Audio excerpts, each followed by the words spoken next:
Well, we are joined at this stage by Dr. Ramanjaneyulu, the founder and executive director at the Center for Sustainable Agriculture. Thank you so much for being with us. I think for the benefit of our viewers, we really need to understand what the crisis is now. Is it an unsold harvest and an uncertain sowing season ahead? Is that what we are looking for? And how does this affect millions of people, farmers and those in the agricultural sector in India?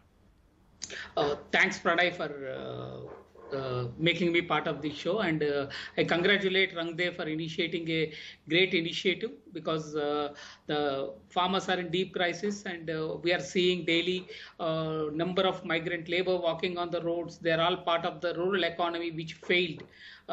So let's actually take a step back and look at why the serious crisis in rural India, and then look at how the COVID-19 lockdown has aggravated the whole problem.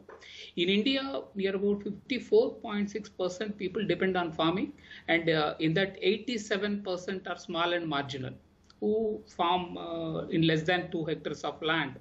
So more, because they are small and marginal, and the land holdings are small, the income doesn't come just from cultivation alone. So the income comes from various sources. So near about 47% income only comes from cultivation, and about around 32% comes from wages and salaries, and around 13% comes from livestock. When these 3 or 4 combinations of income sources gets affected, the income gets seriously affected. Today, if you look at the average income of farmers in India is around 8,931 rupees per month. And our study showed that the lockdown has affected to an extent of about 60%. And in this 60% also, if we take the breakup, the cultivation, the crops, farmers are unable to sell.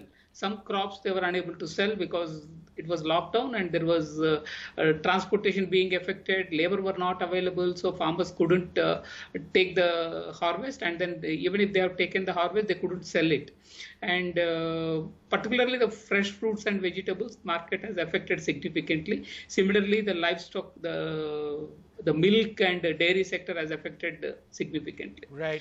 And one more important issue about this whole crisis is many of these farmers also are landless. Yes. Many of the farmers are landless, so they also take land on lease. So when they take land on lease, they have to pay very high interest rates as well. So today, if you take across the country, near about 50% of the people only get access to institutional credit. Rest of the people actually take from private sources, and the interest rates may vary up to 30-40%.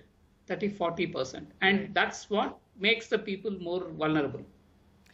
Yes, Dr. Ramu, if I could ask you a question, that India is one of the few countries where peer-to-peer lending doesn't happen. We have the Mahajan thing, which was there. So now this Rang De effort, how can this be leveraged now?